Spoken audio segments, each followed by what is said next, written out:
All right, start the streaming. That's what we're doing. All right, you're being recorded for the YouTube, so be nice, lest I find you and deal with you. Start the stage. So we now have a stage open on the Discord if you wish to come over there. And I will now announce that we are doing stuff on the Twitter. I love saying that. http://rbxrob.tv. There's no HTTPS support yet. I need to add that. Live stream, Twitch. Pardon me. It's also Bear 30. So you're going to see, hey, yeah, wave hi to YouTube.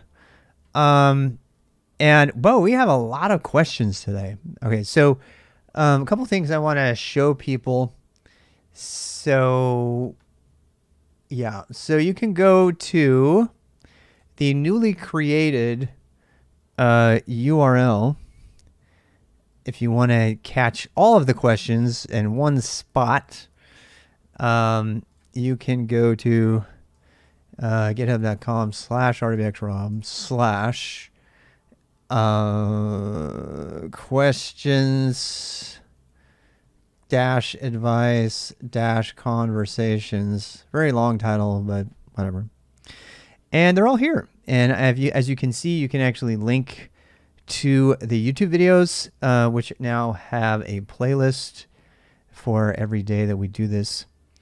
And yeah, my room just keeps getting incrementally messier every time. I don't know what we're going to do about that, but we'll do something about it. Anyway, so if you want to get to all of the questions, you can go there. And can you unmute me? You have to raise your hand. If you're in Discord, you have to raise your hand and not be a troll. You want to come on in? Okay. All right. We're going to take a risk here. Z-Velocity is coming in here. I don't know how to do this. Let me see if I can figure out how to do this. How do I do it? I haven't done it very much. Wait, I think I have to drag you in. Wait, what do I do? I don't know. It says server boosting, view profile. Dang it! Wait. Give me a sec. Kick ban, invite to server, disable video. Invite to speak. There you go, Z-Velocity. Are you here? Say hello to the world and to the YouTubes. The YouTubes.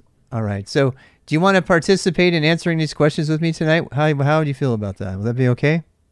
Yeah. All right. Let's do it. It's more fun when it's a crowd. You know, I like having at least one. I mean, if I could get at least one or two people in every night, it'd be much more fun. It'd be less boring. Plus, it's more like, you know, we're together. I can hear Kritzko. You can hear me. I can totally hear you, yeah. Cool. I hope everybody else can hear you too. Yeah, man.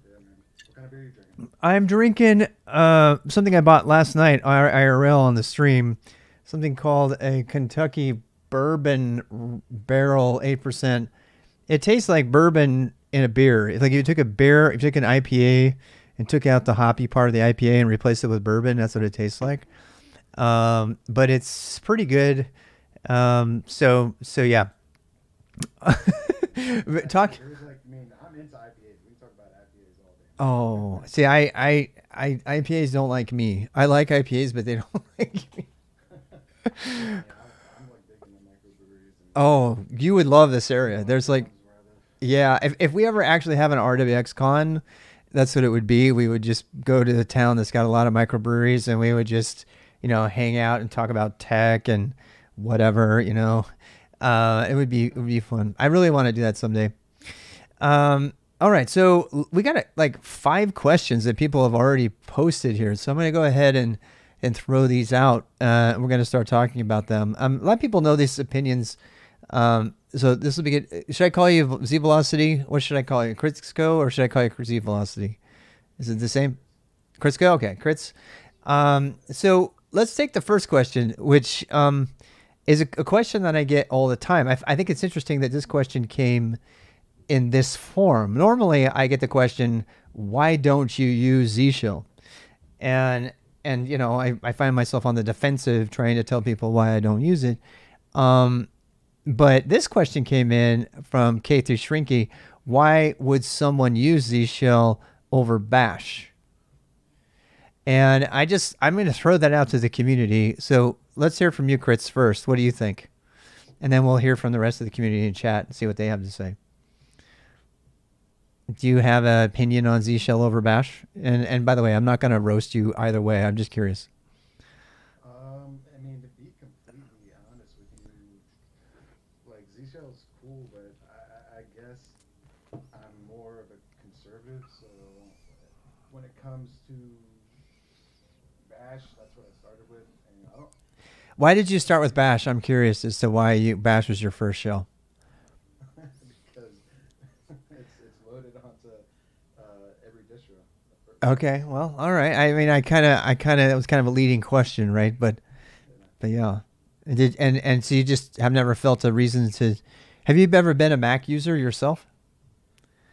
Actually, no. But when I went to university for a year before I dropped out, and there was a super smart computer science major, and he was a Mac guy. Yeah. And he was using Tmux back then, or probably it was just like window manager or whatever. Yeah, screen probably. Yeah, there's screen before Tmux, but yeah. Yeah.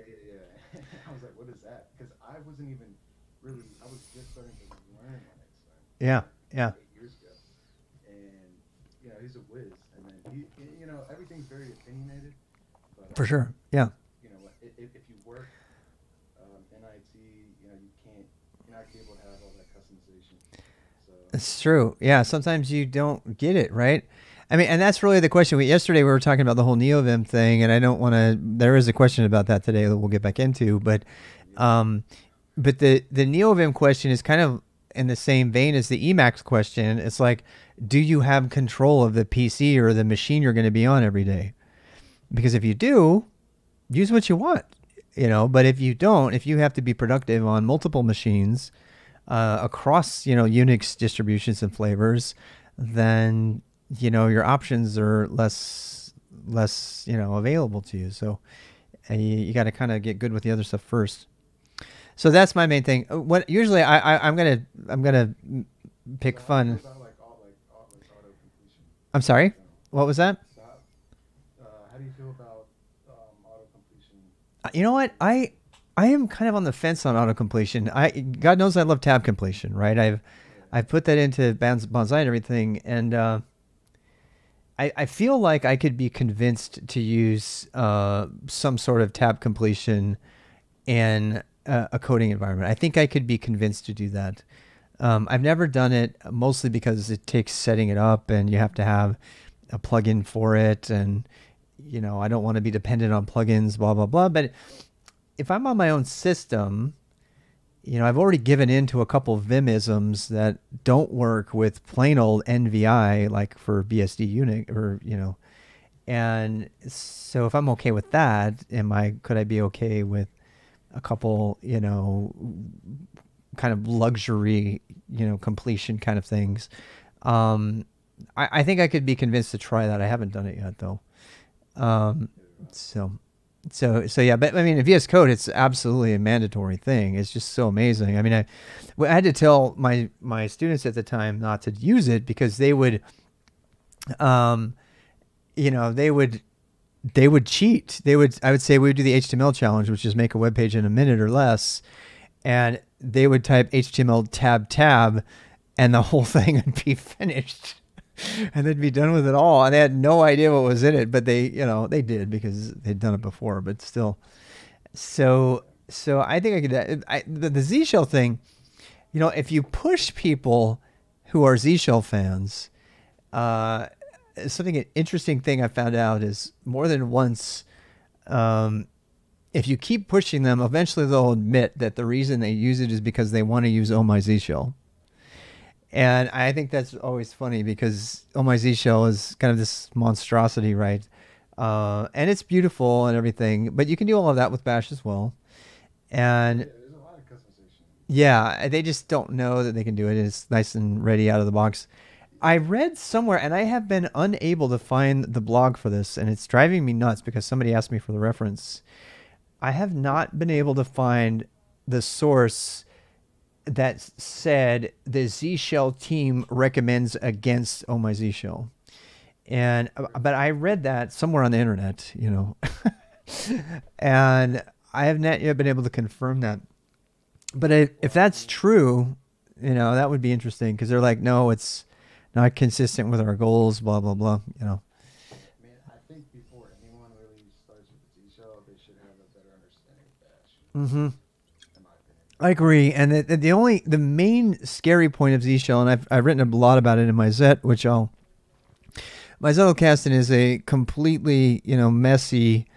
Just for anybody who doesn't know, yeah. But if they don't know, there's no spelling, you know, considerations or grammar. It's just a big mess. It's funny how as soon as something becomes a web page, you're like held to a higher standard. But if it's just a GitHub thing, it's like, yeah, okay, it's a bunch of notes. Yeah. But I have written in there about Z shell. Probably the most troubling thing about Z shell that I've uncovered is that Z shell does floating point math.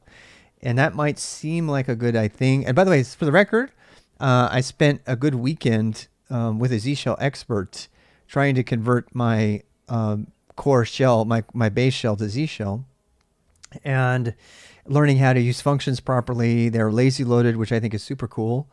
Unfortunately, that requires you put them in a separate file, blah, blah, blah. And my end conclusion was to go back to Bash, mostly because I just wanted to use the standard, as you say. And I also wanted to put it on another system quickly so I could just copy the Bash RC and have it work. My biggest complaint, there's two big complaints I have against Bash.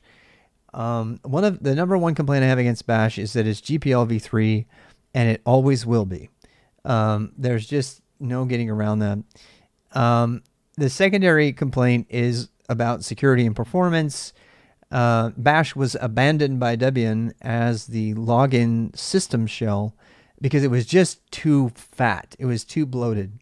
And they went with Dash instead. And they increased performance quite a bit when they did that.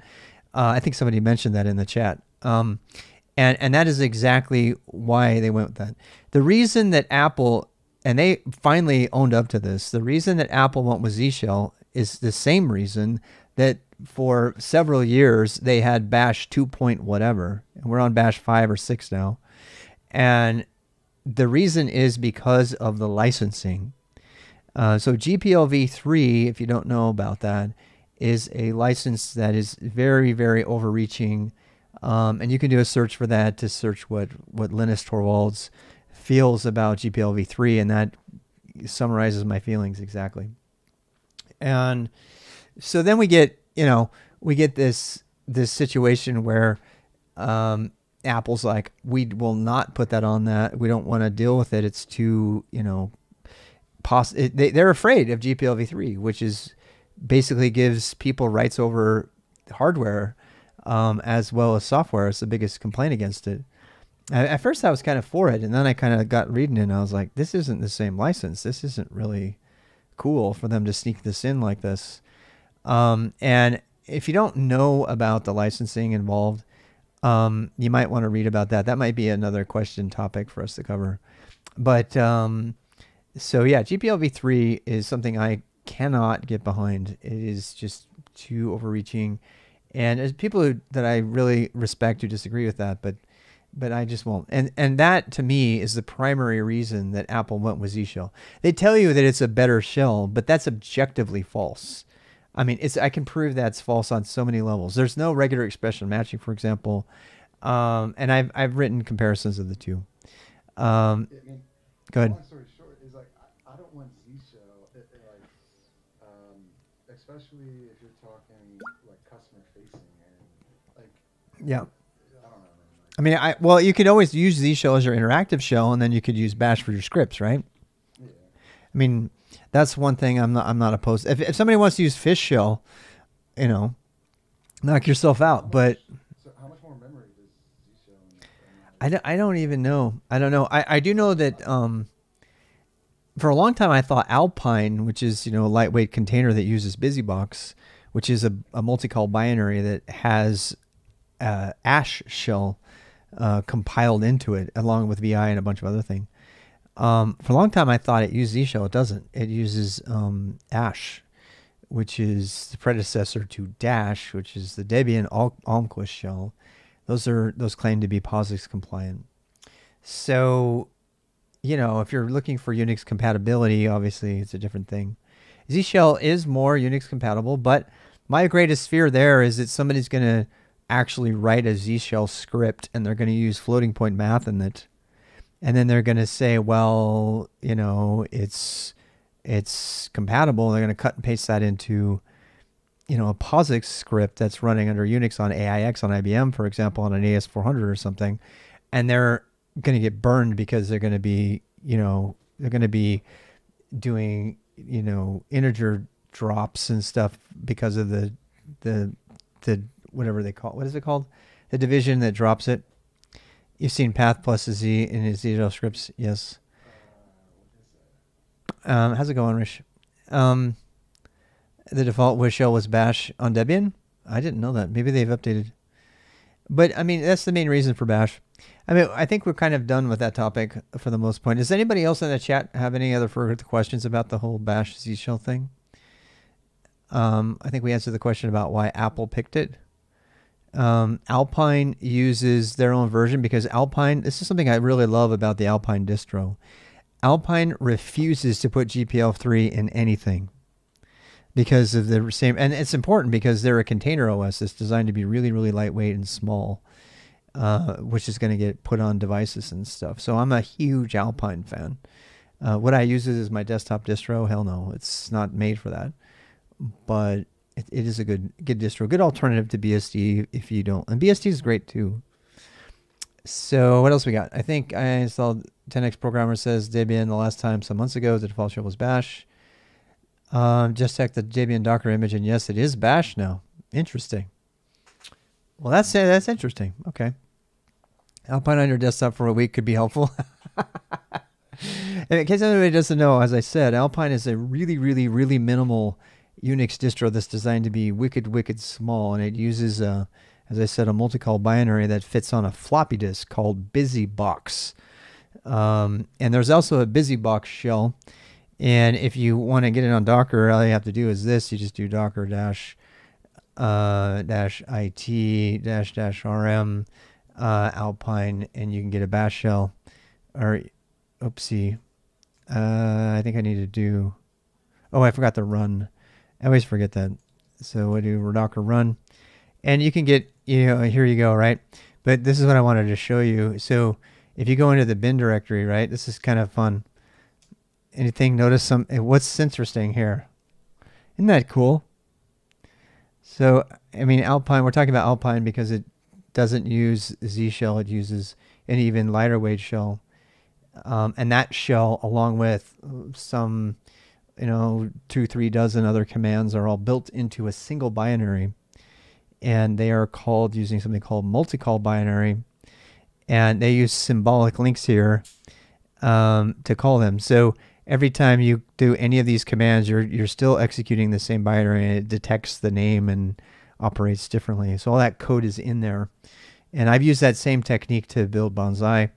But if you go to BusyBox, which is kind of fun, BusyBox is another really, really lightweight distro, even lighter than the other one.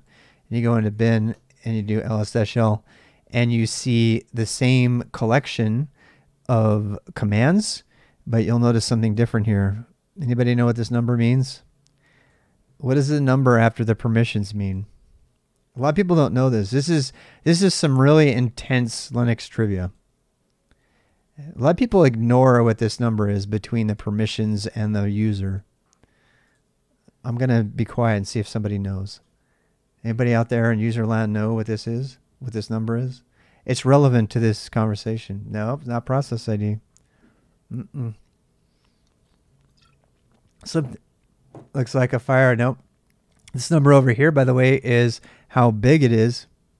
Nope, not the inode. No, this is kind of a fun little trivia question here. So I'll give you a hint. This is a fun thing that I found out about 3 years ago. So, because I never paid attention to it either. It's not a server response code. Oh, Darth Unix got it. It's the number of hard links. And let me give you an indicator of what that means. You may be asking yourself, why are all of these why are all these files the same size? Spoiler alert, they're not the same size. They're the same file. They're the same amount of memory on disk. And this is the number of hard links to the same file as opposed to a symbolic link. The only difference between a hard link, which when you do ln without the -s, is that you get an actual inode entry that points to the same exact memory. And you can have multiple inodes that point to the same thing, and you can delete an inode, you can delete another file and still have the other one be present. And so the ls command tells you how many things are still pointing to this file. It's not commonly known by beginners how hard links work, but the reason I'm bringing this out is this is a good opportunity to show you the distinction between BusyBox and Alpine. Now we've debated and discussed possible reasons for that. You can show inode with ll-i if that's the alias. I don't think we have that alias set, my friend.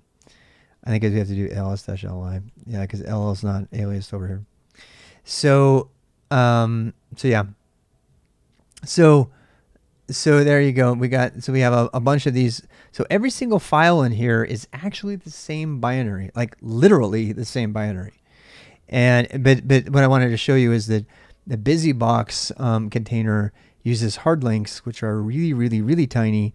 And for some reason, Alpine has decided to use soft links. And I don't know the reason. We've debated, we've conjectured about reasons. I think our best guess is the limitation of hard links and inodes in the inode table. And that symbolic links, of course, don't count against that. So that's the thinking about that. I mean, this kind of all dovetailed from the conversation about shells, but as you can see, sh is BusyBox in both, right? And it's not. And you might go, well, what type of shell is that? What's the version there? I don't even think there's a help at all. Illegal option -h, man -h, man sh. Nope, nothing. Nothing man pages anything. This is like the ultimate in tiny. So, all right. Well, let's move on. All right. So 10x programmer. How much time we got? What does the phone say? 6:55. Okay, we have a half an hour left. So let's move on. We'll cover as many of these as we can.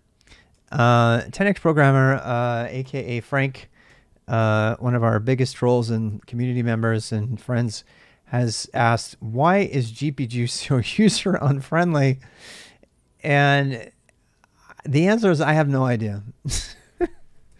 The best I can say is because security, right? So if anybody hasn't done this, and full disclosure, when I was working for IBM, I wrote a Perl module to encapsulate all of Jpg's potential options into a configuration file so that it could be used more reliably and easily. What is Jpg? Jpg, Chris, do you want to take a stab at explaining what Jpg is to the community here? You gonna go for it, or I can go ahead for it? That's okay. I'm just giving you an opportunity if you want to talk about it. What's your understanding of what Jpg is? I'm just curious to see what people think of it out there. I mean, a lot of people don't know because it's kind of dates back to the, the crypto punk, the cypherpunks era, which is of course the 90s-ish. Yeah, I mean, I've only used it once, and I used it to encrypt and sign messages. Mm-hmm. And that ultimately is all it's used for today. I mean, that's the main purpose of it. So I guess I'll give a little history lesson real quick. Anybody out in chat land, if you want to correct me, please feel free to chime in and chat. So the purpose for Jpg was to create secure email. And the reason for that is because the send mail protocol, SMTP, which we still use today, is 100% insecure. In fact, back in the day in the 90s, we used to send love letters to each other from random people in the company, and there was no way whatsoever to tell that email did not come from that person. because the only thing it trusted is what you put in the from line, and you could type what everything you wanted to in there back in the days where we trusted everything, like Telnet and stuff. And along comes GPG, and they're like, you know, this isn't really good. We need to fix this. Did you do those fake emails too?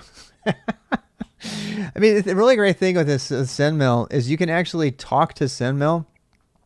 If you ever get a chance, we're not going to do it here today, we don't have time, but if you ever get a chance, pull up Netcat and talk to an SMTP server directly. It's hilarious. Like, the first thing it shows on the screen is hello, HELO, and then you have to type in some things, right? It actually has a conversation with you. So the protocol for SendMail is to have this kind of, you know, anthropomorphic conversation with you, where you actually do that. There is a Hack Me room where you do that. That's so cool. Glad I'll have to go try to do them. And, you know, and you can put whatever you want in there. And, you know, MIME emails are ultimately text files that have key value pairs at the and the header, which are called MIME headers. And then there's the blank line, and then there's the body of the email. And sometimes the body has more than one part, and that's called multi-part. That's where the MIME, you know, multi-part internet mail exchange, that's what it comes from. And so, and by the way, the mail, the World Wide Web is a continuation of mail. It was a bunch of people in CERN and were tired of sending emails and getting spammed all the time. So they said, what if we put all these emails in a big directory and just serve that up, and we could go see it anytime we wanted to. And to this day, HTTP is an HTTP request for a web request is a MIME document. It has key value pairs at the top in the header, then has a blank line, and then it has the HTML or the JPEG or whatever. And they're the same. And it's because they come from the same origins. And it's kind of fun to think about. But so many things, so many headers have been added now to MIME to, you know, ensure that the author is who they say they are and stuff like that. But before all of that, existed, there was GPG. And if I remember right, GPG started with the cypherpunks. Let's go find out. Where did GPG come from? And this, or GPG is a hybrid encryption software program used in combination of conventional symmetric key cryptography for speed and public key cryptography, blah, blah, blah, blah, blah, blah, blah.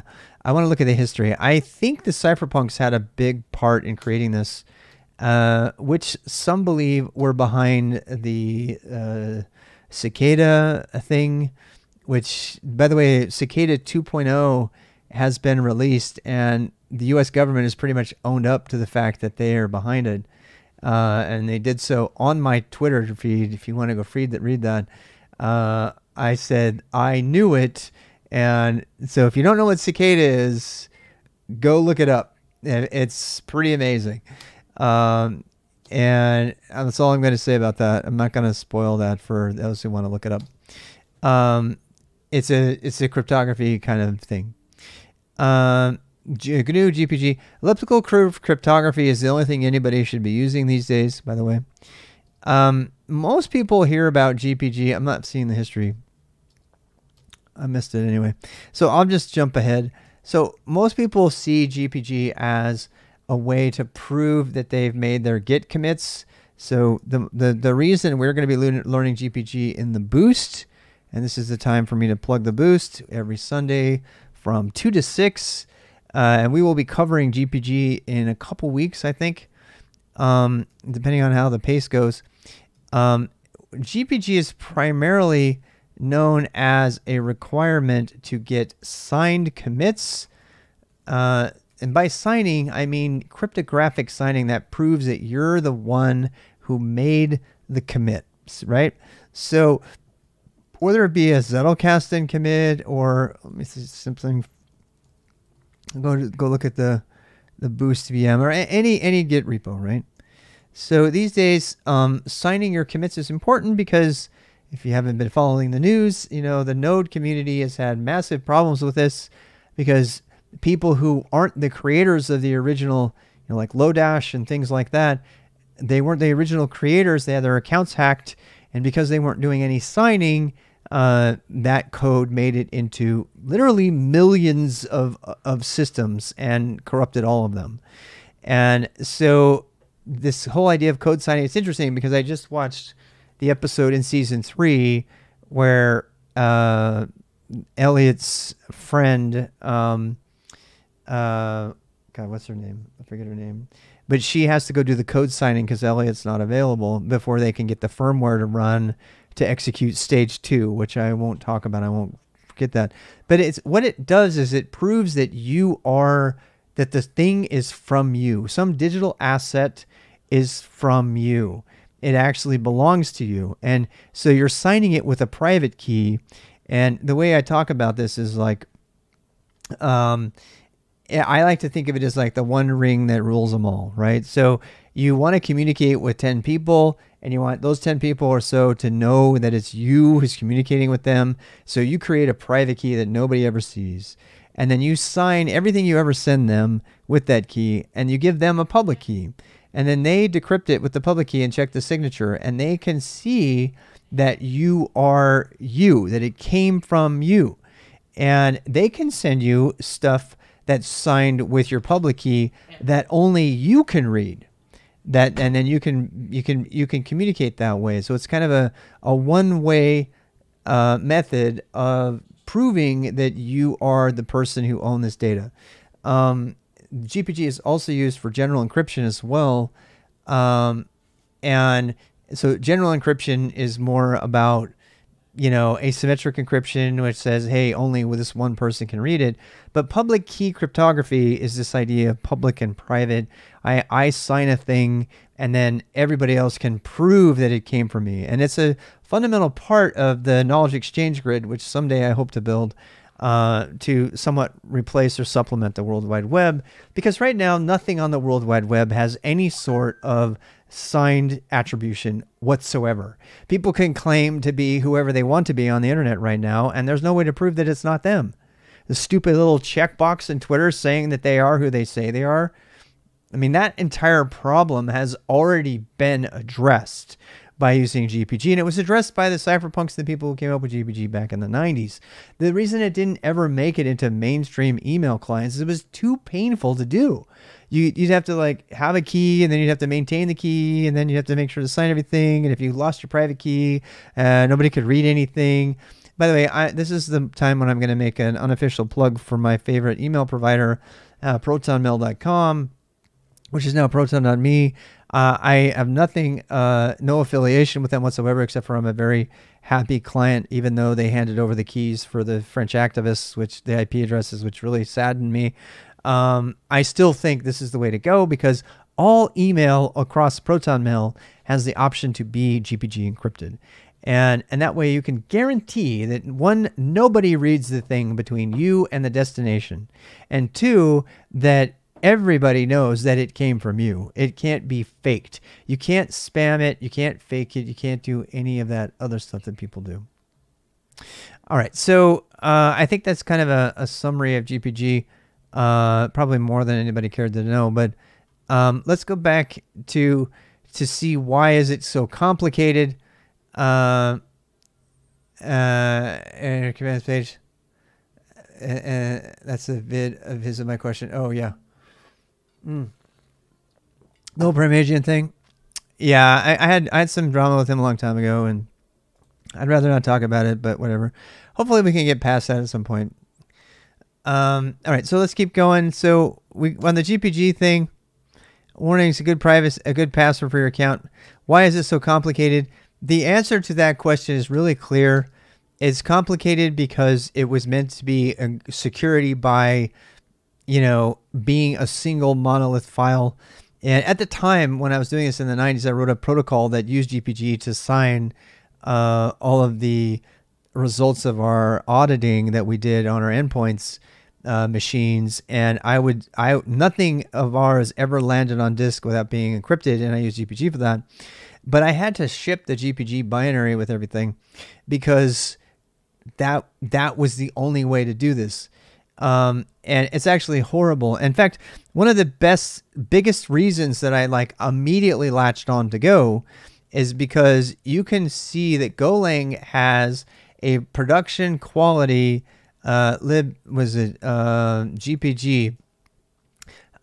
standard library built into it.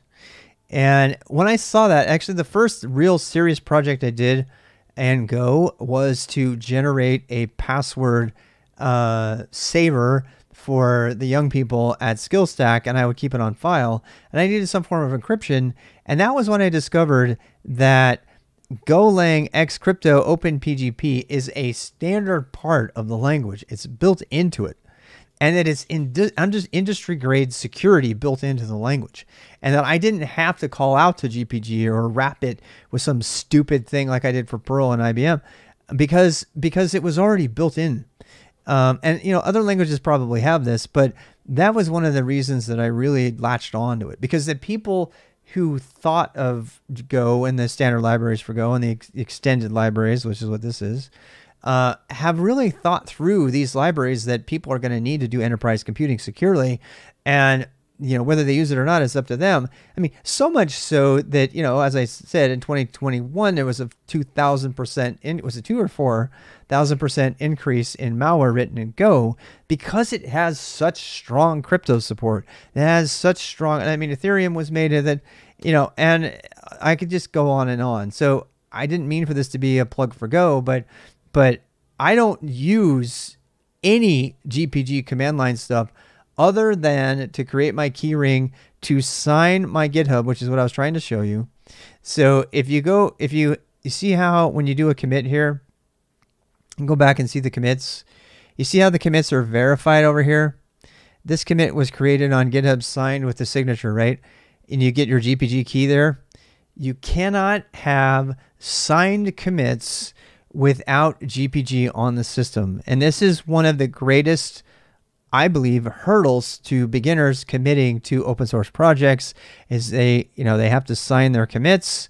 Otherwise they won't accept them. A lot of projects won't accept them unless they're signed. And in order to sign them, you have to understand GPG minimally. Truth be told, you just have to be able to put the key in there just like SSH keys. And then you have to be able to set up your GPG keys on the system, which means you have to learn a couple basic commands from GPG in order to create your signatures and store those someplace reliably so that you can get them later in case you lose them. Otherwise, you have to create a new set of keys, blah, blah, blah.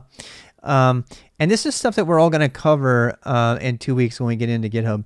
Unfortunately for GitHub, you have to cover SSH, you have to cover cryptography a little bit, and you have to cover GPG. Otherwise, you can't understand what it means to sign something, and you can't really use GitHub. And the list of knowledge dependencies kind of grows and gets frustrating for beginners. But we're going to slowly chew away at that, and hopefully we'll get there. All right, so we are at 7:11. We have 15 minutes. Anybody else have any questions about GPG that we might not have talked about? Rare use of blockchain?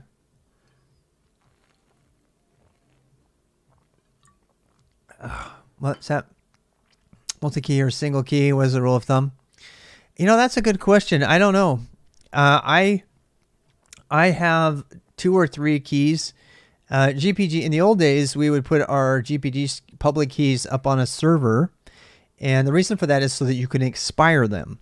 You can expire a public key and say, no, this key should no longer be reserved, should no longer be accepted. And that's not something that's built into GitHub or some of these other systems.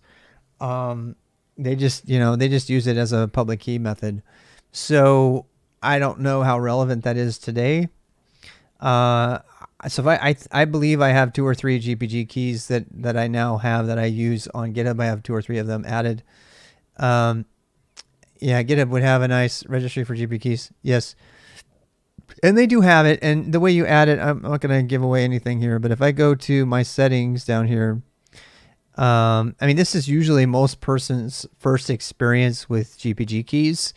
They're told that they need to sign their commits and they want to participate in open source. And they're like, what the hell is that? And then they come here and they see SSH and GPG keys right here. And you click on that, and that's where you register your keys with GitHub. I do think it's worth the extra effort for you to learn how to, can you sign with SSH? I'm not aware of that. If that's true, I want to know that, Maluba. We need to practice that. When we get to that, when we get to that part in the boost, if you're there, that'd be nice. We'd have to go through that. I would rather not add GPG to the mix if I could keep it up, since SSH is so well established and already used for so many other things. If you don't know the difference between SSH and GPG, the bottom line is that they are both public key cryptography tools. GPG focuses on encrypting content and signing content, and SSH focuses on encrypting and signing connections. That's a horrible oversimplification, but that's in general. SSH is focused on connections and GPG is focused on content.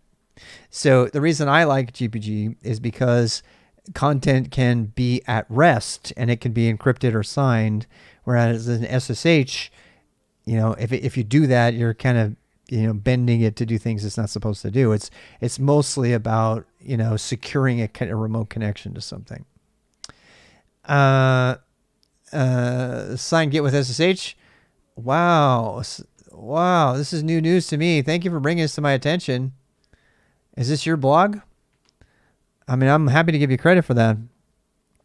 GPG format SSH. The global GPG format is SSH. Oh my God, this is crazy. You may already be signing your Git commits with GPG key, but as of today, you're November 15th last year. I missed this. Thank you for bringing this. See, this is why I stream. This is why I stream. Who brought this up? I'm going to give you some rep right now. I'm going to give you rep. I'm going to give you... You just searched? Well, I'm still giving you rep. So there. I'm doing you rep for doing this research and showing us. And that's how I roll. You know. All right, so that's cool. So we can go ahead and use SSH to sign, which just removes one level of complexity for becoming productive. You know, I've always hated that, particularly because I deal with young people, and a lot of times I'd have to set up their SSH keys for them, and I hated doing that because I didn't feel like I was taking them all the way through the process. Eventually, I realized that even a 10-year-old can set up SSH keys. Yeah, they can. You just got to give them credit. They can do it. So, yeah. That's been a big conversation about GPG. We have, how do we still have 15 minutes left? I guess we do. All right, so I'm just going down the questions in the list about the N1. Oh, is this the Prime Agent NVIM question? Is that what it is? Okay, I'll skip that one.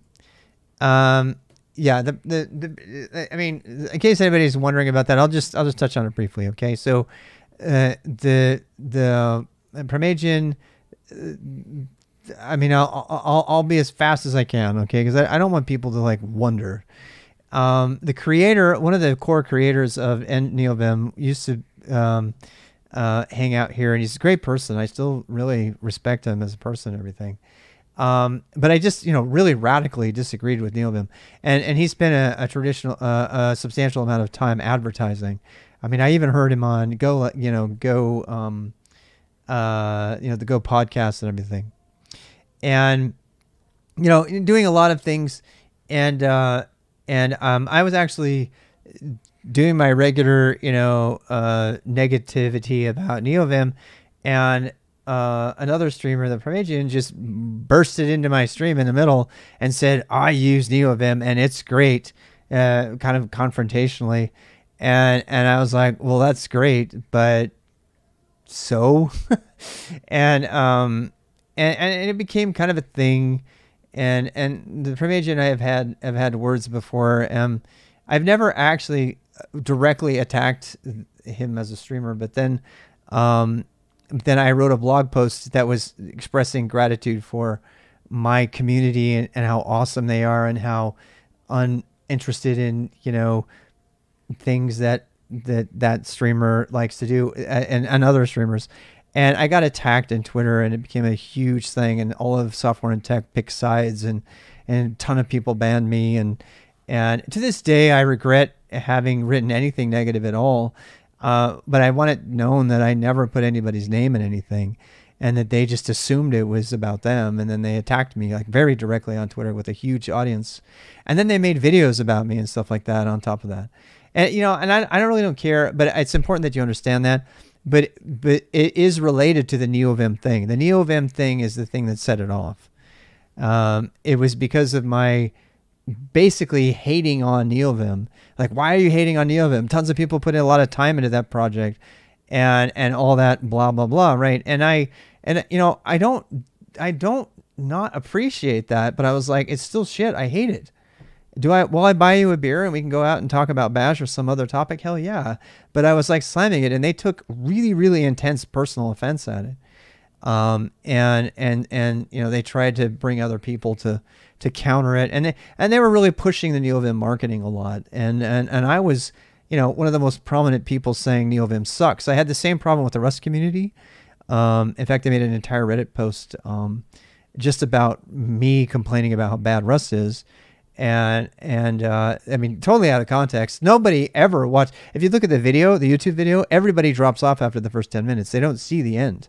The end of the video is me saying, look, it's good for things like what Gamozo does and what, Brian Cantrell does, but they never got to that part. They just got to the stuff. So if you, a couple people might be wondering about the drama and stuff, that's where the drama has come from. When I see a technology I don't like, I say so. And on occasion I'll say, if you use it, you're a moron.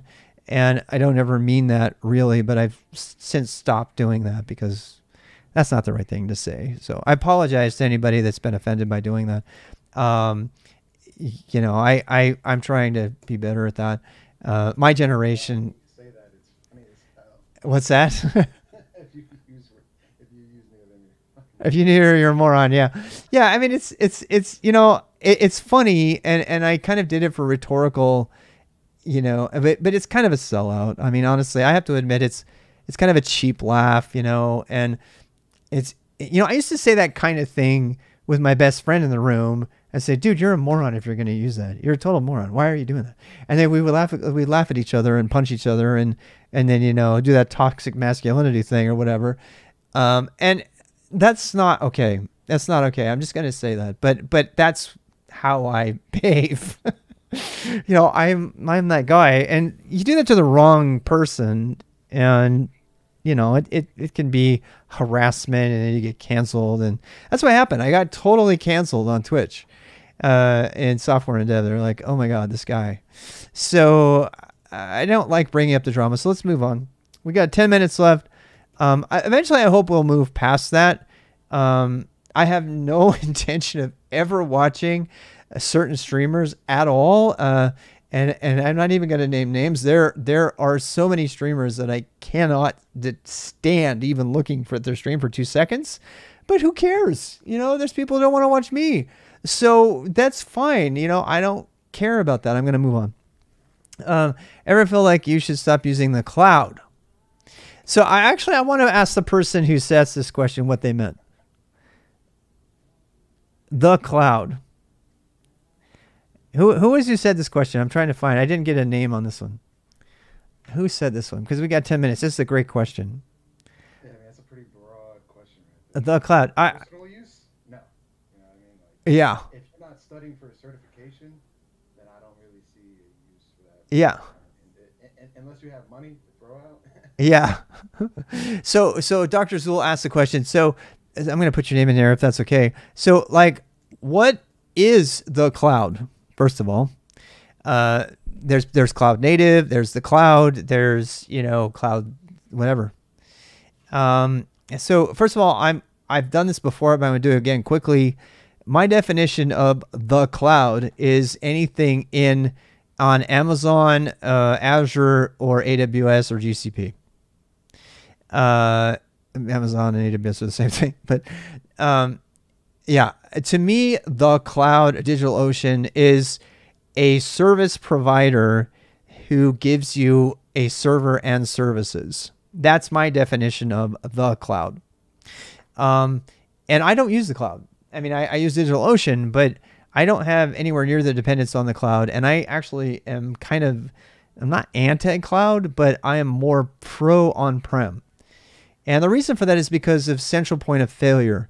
We've seen this with Cloudflare outage. We saw this with the Amazon outage this last week. we see this all the time. So the internet was designed to withstand an atomic blast. That's why ARPANET was created. That's why the routing protocol does what it does. It's why it goes to its different places. It's why DNS is distributed. I mean, DNS has got problems, but it doesn't have that problem. So Cloudflare becomes the only IP address, DNS resolver, and it goes down for a day and half the internet goes dark, or at least a third. Because we have completely removed the redundancies of the internet in favor of service providers in the cloud for whatever reason. And I objectively, philosophically disagree with that. And the reason people do it is because it's cost effective and it's centralized, and they don't want to think about the security of their servers. They want that to be somebody else's problem. There's still a server there, and everyone resolves DNS from them. Yeah. So I am fundamentally against the approach of the cloud for most things. But there's a flip side to this, right? Because the cloud, on the flip side of this, is that the cloud has enabled independent software developers to release software to the world at scale in sort of a zero opportunity cost way that we have never seen before. And that is particularly if you look at Contabo or DigitalOcean, which have ridiculously low costs, or Heroku, you can make an app and you can deploy it to thousands, billions of people and scale up because of the cloud. So it has created a sense of freedom and empowerment for all of these people that did not exist before. And that's really, really good. But it's also centralized. And so that's really, really bad. And, so I tend to, I have a friend who's solidly anti-cloud. All they do is, what's that thing? Like own cloud or my cloud or whatever, people, setting up stuff on-prem. And I think that from an enterprise perspective, there is going to always be a sharing of the two. I work for supporting a very high performance machine learning cluster. If they were to put even 10% of their processing power in the cloud, they could never meet their bills because the machine learning models that they're running are so complex, it would blow their bills out sky high out of the water. So they couldn't do it. They have to do that on-prem. And you start to see this a lot now. You see, I think it's Basecamp, right, from Amazon, that's stuff online. You see Oxide Computing, which is focused entirely on-prem. And you're starting to see a lot more of these cloud providers realizing that enterprise doesn't want everything in the cloud. They might want to put some of their stuff in-house for proprietary reasons, as well as money and all the other reasons that come. So my focus has been in on-prem, and I will wrap up this conversation with recommending one thing. If you are trying to learn the cloud, my strongest recommendation to you is to learn how to create your own cloud at home, whether it be on a server that's, like a Threadripper that's got 32 cores and you can break them all down in Proxmox or whatever, like Hetanis does. I'm going to do a shout out to Hetanis. He's my favorite enterprise level streamer. He does this stuff all the time. And, or if you want to just, take a whole bunch of old Raspberry Pis or whatever, it's really important that you learn how to deal with cloud from an on-prem perspective first, because then you will learn about virtual machines. You'll learn about Kubernetes with all the missing parts, which means, ingress and storage classes and all the things that you get for free when you use GCP or Azure. And then you're completely clueless when you go to certify in those things. You have no idea because it just was on Google. You don't know. It just worked, right? Because they fulfill those parts of the cloud for you automatically. So if you're seeking to understand the cloud, the best way to do that is to set up your own IKEA cloud or whatever you want to call it, and just start playing around with virtual machines and virtualization and doing all of that. In fact, I'm returning to building something called Fluff, which is a stupid little tool to use cloud init images to build, on a localized desktop, 1 or 2 or 3 VMs with specific configuration, and then use those as kind of a private network to kind of experiment with running your own kubeadm installation. And that kind of is why I recommend kubeadm to people for doing Kubernetes training for themselves more than, I mean, I was burned pretty seriously by Minikube and Kind. I love them both, but by doing them, I had to debug a storage class problem at work, and I couldn't test storage classes because, you know, there is no storage class. The storage class is the base OS, you know, behind Docker. And if you use kubeadm in a VM, you actually have a storage class, right? And then you also should learn things like NFS and stuff. And those are not things that you're going to learn if you use a cloud training server or anything like that. So my recommendation on the whole cloud thing is that you should try to create your own internal infrastructure to simulate the cloud before you go out to learn Terraform and Ansible and whatever else you want to learn all of those things. And those are certainly worthy of learning them for sure. They're very worth, those are skills worth money. But I would seek to understand first locally before you spend a lot of money on that kind of thing. We have a couple minutes left. We have one last question. For front-end development, would you still use Vim or switch to JetBrains? That's a pretty fair question. Who asked that, if you don't mind? I didn't catch who asked that. Cloud burst, which is what happens when the cloud explodes and rains down on all of us. Cloud equals somebody else's computer. Yes. So for front-end development, I personally am a fan of Vim and something called Browser Sync. And there's actually a video of me using Browser Sync on my SkillStack Twitter feed, but let me show you what I mean. If you haven't found Browser Sync yet, you probably should look into it. By running Browser Sync, which is basically, it's a server, but more importantly, it's a server that has CSS injection. So you can run, we actually are going to use this in the boost when we do web development. But the really great thing about running Browser Sync is that you can, I've had people use, it's an NPM thing, but whatever. There's actually a Go version of Browser Sync as well. I just don't remember it now. But what it does is it runs a server that watches a directory, and it injects or updates any client that's connected to it so that they're synchronous. And it's even with the same form data. So if you enter form data in one, it will enter form data in everything. And actually, let me see if I can find it. But I mean, I might have to go back a ways. But if you go back on SkillStack someplace, man, I haven't updated this thing for a long time. But if you go back far enough, I think we might be able to find it. But what it allows you to have like more than one client that's looking at this stuff. And that's important because that allows you to have a phone and a web browser. There we go. So this is me doing Browser Sync development. So I'm developing on an iPad and on a phone and on the web page at the same time. And if you have form data, it's really weird. It's actually kind of freaky. But you can like type in the form entries and it will synchronize across all of your devices, which kind of freaks you out. In fact, I showed this to some students and they ended up using it to deploy a sign-in process. They used it as a server in their computer lab, which I wasn't planning on. So, so if you're going to do Vim development locally and you don't want to be tied to the preview option from VS Code, which I love, by the way, VS Code has got a lot of great previewers as well. I used VS Code for a good year and a half for web development, and I really liked it. I just like how fast you can get up and down through the code. It takes a very different approach for sure.